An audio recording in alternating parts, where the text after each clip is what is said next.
The skeletal remains of what had once been Kethvar's grand trading plaza stretched endlessly under the sickly orange sky. Twisted metal beams jutted from concrete like broken ribs, casting jagged shadows across the rubble-strewn ground. The air tasted of ash and desperation, thick with the acrid smoke that had been rising from the ruins for months. Vexani pressed herself deeper into the collapsed storefront, her blue-scaled arms trembling as she held her infant son against her chest. Kithro's breathing was shallow, each tiny exhale a whisper against her neck. The baby's normally vibrant silver markings had dulled to a sickly gray, the telltale sign of starvation among her people, the Zilathi. Her hands shook as she unwrapped the last piece of dried kelp from her pack. It was barely the size of her palm, tough and bitter, but it was all that stood between her child and death. The rational part of her mind screamed that she needed sustenance too, that without her strength they would both perish. But motherhood had rewritten every instinct. Her hunger meant nothing compared to his need. "Eat, little star," she whispered in the musical tones of her native tongue, breaking off tiny pieces and softening them with her saliva before placing them against Kithro's lips. The baby stirred weakly, his small mouth working to accept the meager offering. She had been a teacher once before the war came to Kethvar, before the humans and Zilathi had turned this peaceful trading world into another casualty of their bitter conflict. Before her mate Veltan had died defending their evacuation ship, buying her and Kithro just enough time to escape into these ruins. The sound of boots on broken concrete froze the blood in her veins. Heavy, measured steps, not the light gait, of her people. Human Vexani's hand instinctively went to the plasma cutter at her belt, though she knew she lacked the strength to use it effectively. She pressed herself against the wall, praying to the void that whoever approached would pass by without noticing the narrow gap where she sheltered. The footsteps stopped directly outside her hiding place. "I know you're in there." The voice was deep, gravelly, speaking accented but understandable galactic standard.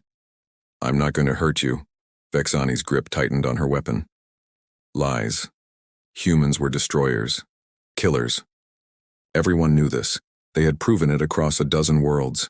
"Look, I can hear the baby breathing. Sounds like he's in bad shape." A pause. "I have food."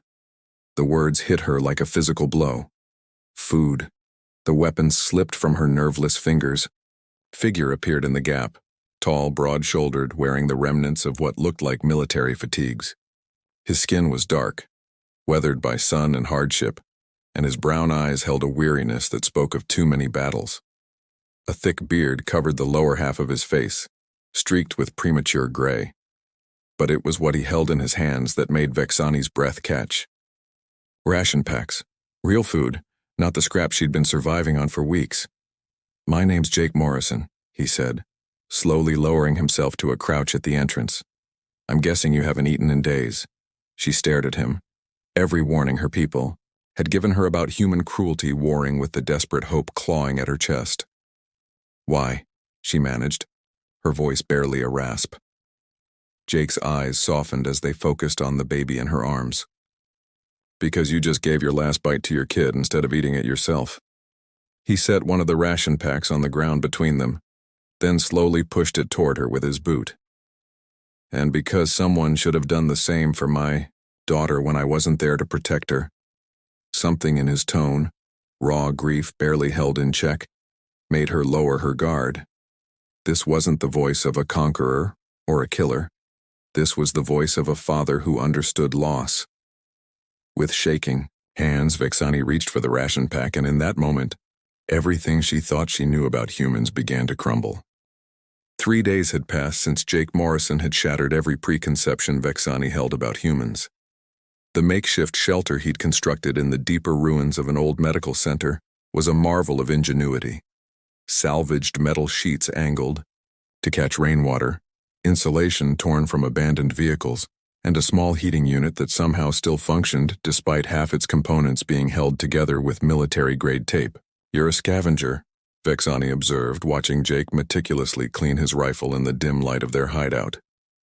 Kithro slept peacefully in her arms, his silver markings finally showing hints of their natural luster after days of proper nutrition. Was a Marine, Jake replied without looking up from his weapon. Turned scavenger when the Corps discharged me for asking too many questions about civilian casualties.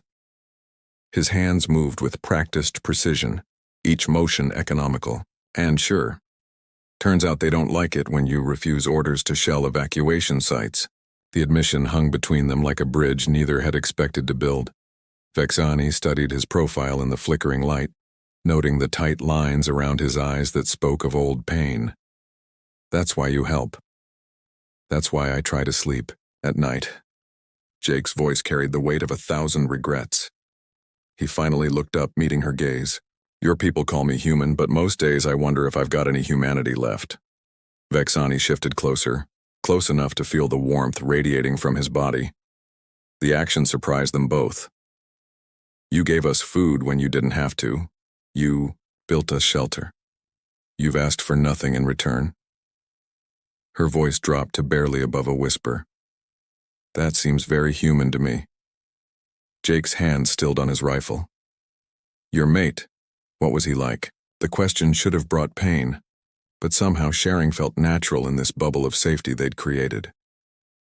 Veltan was gentle, a poet who wrote about the spaces between stars.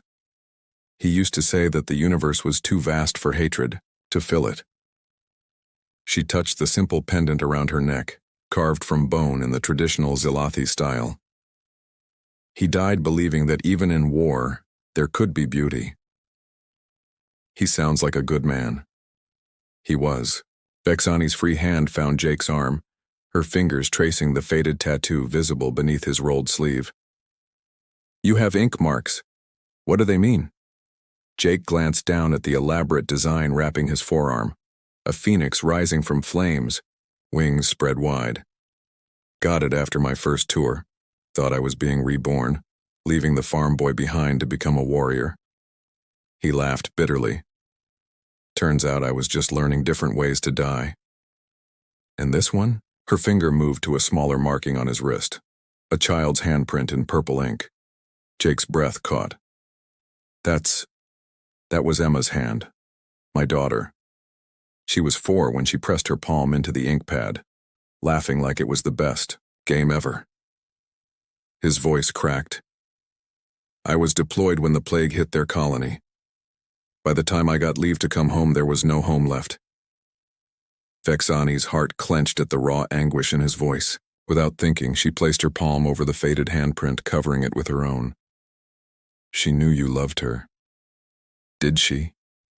Because I chose my duty over being there when she needed me most, yes. The certainty in Vexani's voice surprised them, both. Because love isn't about being perfect. It's about carrying someone with you even when they're gone. She looked down at Kithro, then back at Jake. You carry her in everything you do. Every person you help. Every kindness you show. That's her living on through you. Jake stared at their joined hands, his thumb brushing over her knuckles. The touch sent unexpected warmth through Vexani's chest. How do you do that? Do what? Make hope sound possible again. Outside their shelter, the wind howled through the ruins, carrying the distant sound of patrol ships. Jake pulled back slightly, listening, his body automatically shifting into alert mode. Sweep teams, he murmured. Both sides patrol these ruins looking for salvage and survivors. We'll need to move deeper tomorrow. Vexani nodded, then surprised herself by not moving away when Jake settled back beside her. The warmth of his proximity was comforting in a way she hadn't expected to feel again. Jake? Yeah? Thank you. For saving us. She struggled to find words for the growing warmth in her chest whenever she looked at him. For helping me remember that not all humans are monsters. Jake turned toward her, his brown eyes intense in the dim light. And you helped me remember that not all aliens are the enemy. His hand found hers again, fingers intertwining. Maybe we're both just people trying to survive in a galaxy gone mad. As Kithro stirred in her arms, making soft sounds of contentment, Vexani realized something had fundamentally shifted between them. The careful distance they'd maintained was crumbling, replaced by something warmer, more dangerous and infinitely more precious than mere survival. For the first time since Veltan's death, she felt truly alive.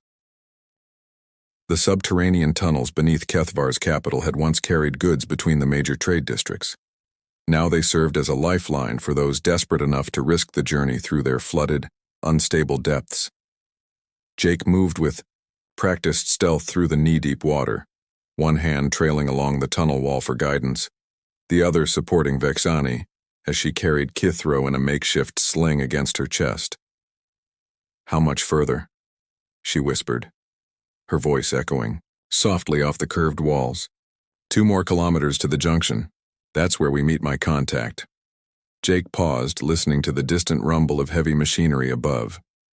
"The extraction point is in the old industrial sector. If we're lucky, we'll be off-world within the week." The word lucky felt foreign in this hellscape they'd been navigating for 5 days. Since leaving their shelter, they'd dodged 3 separate patrol sweeps, survived a tunnel collapse that had nearly claimed Jake's life, and shared their dwindling supplies with a group of wounded Zalati refugees who'd been even worse off than they were. Vexani had watched Jake give away the last of his medical supplies to treat an elderly Zalati male's infected wounds, asking nothing in return. Each act of kindness chipped away at the walls around her heart she'd built after Veltan's death. "There's something I need to tell you," Jake said suddenly, his voice tight with an emotion she couldn't identify. "About the extraction." Vexani's steps faltered. "What about it?" "The ship that's coming, it's not a regular transport. It's part of an underground network, humans and aliens working together to get refugees to safety. But they have rules." Jake stopped walking, turning to face her in the dim phosphorescent light filtering through the tunnel. "They don't usually extract humans who've gone native. Humans who've chosen to help the enemy instead of their own kind." Jake's jaw tightened. "They might not take me." The words hit Vexani like a physical blow. After everything they'd shared, the growing connection between them, the possibility of losing him felt unbearable. "Then we'll find another way." "Vex." Jake's hand cupped her face, his thumb tracing the delicate scales along her cheekbone. The intimate gesture sent heat spiraling through her chest. "You and Kithro need to get to safety. That's what matters.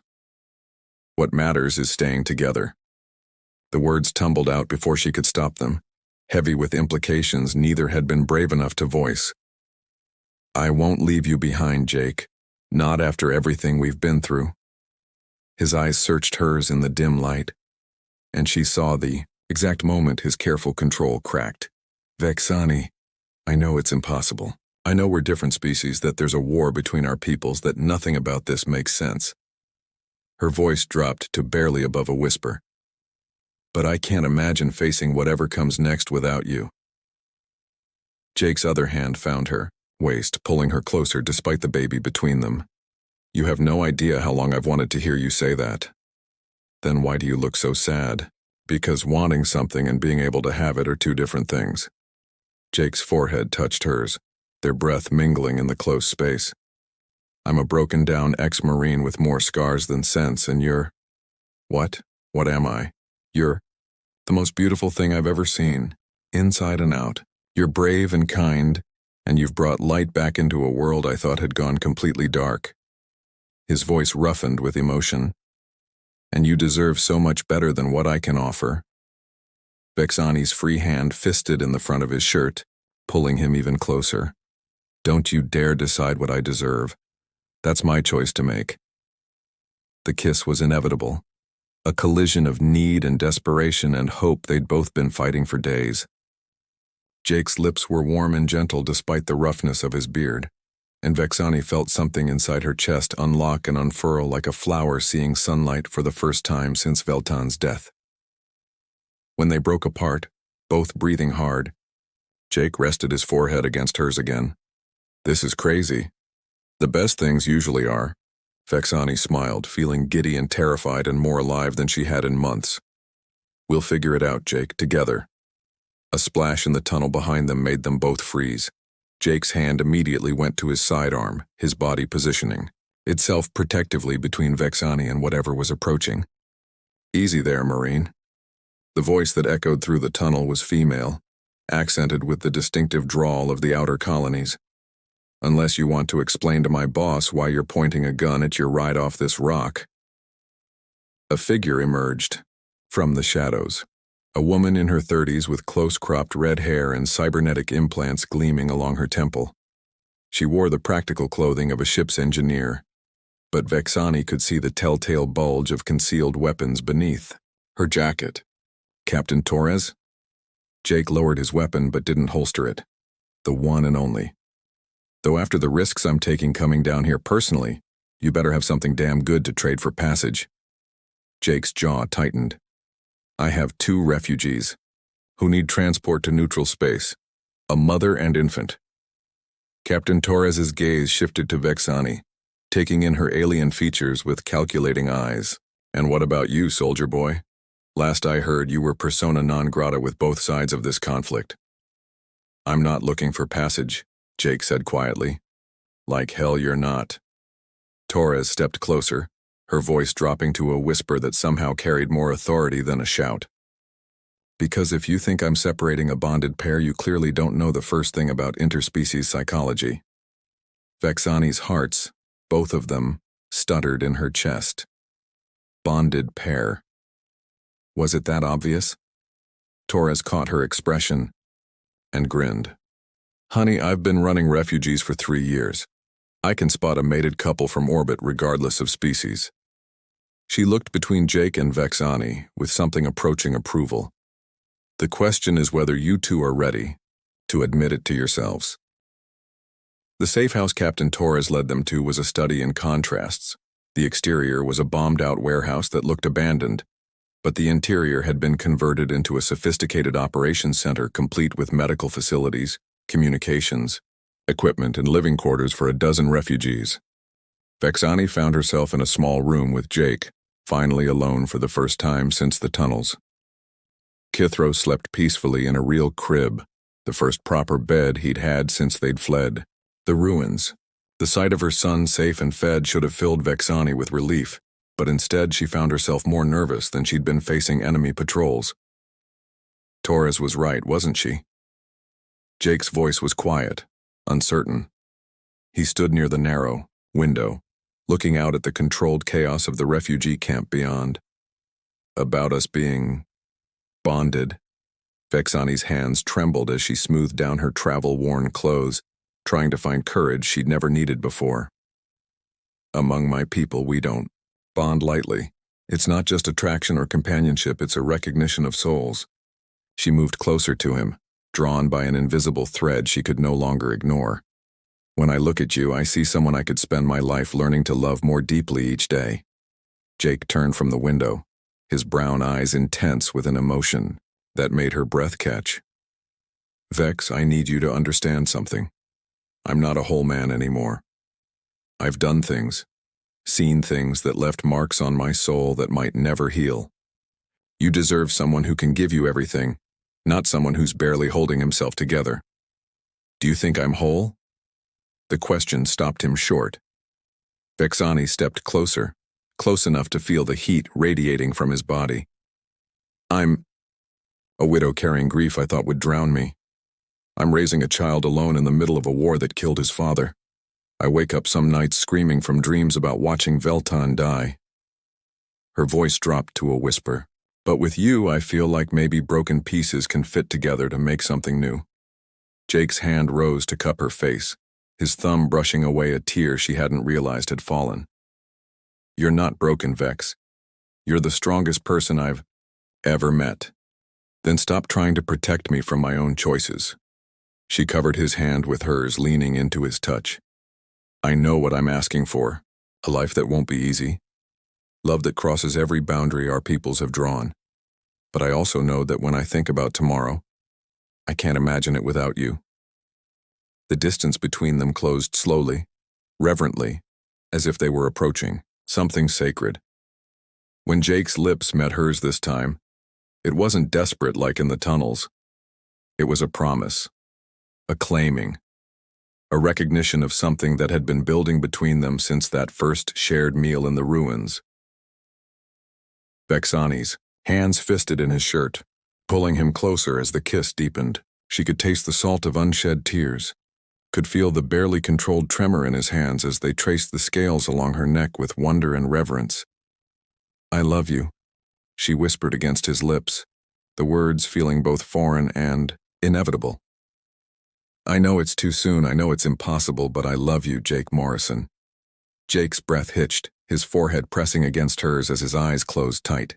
"I've loved you since the moment you reached for that ration pack, since you trusted me enough to let me help." His voice broke slightly. "I just never thought I deserved to be loved back." "You do." Vexani's hands framed his face, forcing him to meet her gaze. "You deserve love and happiness and a future that doesn't revolve around survival. And if you'll have us, Kithro and I want to build that future with you." Jake's kiss was his answer, fierce and claiming and full of promises neither of them could fully voice yet.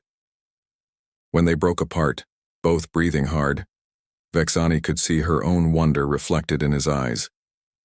"There's something else you should know," Jake said, his voice rough with emotion, "about Zelathi bonding customs. I've been researching since—" He gestured vaguely between them.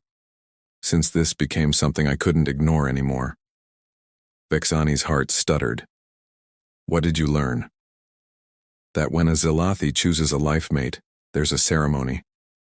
A sharing of essence that creates a permanent connection between souls." Jake's hands found hers, their fingers intertwining. "I know I'm not Zelathi, that it might not work the same way, but if you're willing, I want to try. I want to be yours, in every way that matters." The traditional bonding ceremony was sacred, usually performed before an entire clan with days of preparation and ritual. But as Vexani looked at this human who had already claimed her heart so completely, she realized that the setting mattered less than the intention. "The ceremony requires a sharing of life force," she said softly, "a mingling of breath and touch and intention that creates a bond deeper than marriage as humans understand it. Will you teach me?" Instead of answering with words, Vexani began to hum a low melodic tune, the traditional bonding song her mother had taught her as a child. Jake listened intently, his eyes never leaving hers, and when she gestured for him to place his hands over her hearts, he did so with a reverence that made her breath catch. The ceremony was simple in practice, but profound in meaning. They breathed, together, matching rhythms until their heartbeats synchronized. They spoke promises in both their languages, weaving intentions of loyalty and love and forever into words that felt like prayers. And when Vexani pressed her palms to Jake's chest and felt the warmth of his human heart beating strong and steady, beneath her touch, she knew that whatever came next, they would face it together. Outside their small room, the sounds of the refugee camp continued, children playing, adults discussing evacuation plans, the constant hum of activity that came with survival. But inside their bubble of intimacy, Vexani and Jake had created something new, something that transcended species and conflict and the expectations of their respective peoples. They had chosen love in a galaxy that had forgotten how to hope. The neutral colony of Haven's Rest had been built on the ashes of an old terraforming disaster, its settlements carved into the mountainsides overlooking valleys where nothing had grown for 100 years. It wasn't beautiful in any conventional sense, but to Vexani, stepping off Captain Torres's ship with Jake's hand in hers and Kithro babbling happily in her arms, it looked like paradise. "Processing centers that way," Torres said, jerking her thumb toward a cluster of prefabricated buildings in the valley below. "They'll get you set up with temporary housing and work permits. Colony's always looking for people with useful skills." She looked pointedly at Jake. "Ex-military types who know how to fix things and keep other people alive tend to do well here." 6 months later, Vexani stood in the garden behind their small but comfortable home, watching Jake teach Kithro how to walk. The toddler, growing, faster than human children, but with the same stubborn determination. gripped Jake's fingers with tiny hands and took careful, wobbling steps across the packed earth. "Come on, buddy," Jake encouraged, his voice full of the patience that had made him such a natural father. "Just a few more steps to Mama." Kithro looked up at Vexani with bright, intelligent eyes, so much like his birth father's, and broke into a delighted laugh when she knelt down with arms outstretched. He let go of Jake's hands and toddled the last few steps on his own, collapsing into her embrace with squeals of triumph. "Such a brave little star," Vexani murmured in Zilathi, then switched to standard so Jake could understand. "Did you see how fast he moved? He's going to be running before we know it." Jake settled onto the ground beside them, pulling them both into the circle of his arms. The simple gesture still filled Vexani with wonder. This casual intimacy they'd built together, the way they'd learned to be a family despite every odds stacked against them. "I got news from the council today," Jake said, his voice carefully neutral in the way that meant he was trying not to get her hopes up. "About the adoption petition." Vexani's breath caught. They'd been navigating the complex legal process of making Jake officially Kithro's father for months, complicated by interspecies law and the boy's status as a war refugee. "And? It's approved." Jake's voice cracked slightly with emotion. "Kithro Morrison, if that's okay with you." Vexani turned in his arms, studying his face for any trace of doubt or uncertainty. What she found instead was pure joy, the expression of a man who had been given everything he'd never dared to dream of. "More than okay. It's perfect." Their kiss was soft, unhurried, flavored with the contentment of people who had found their place in the universe. Kithro babbled between them, small hands patting at their faces as if he understood that this moment was significant.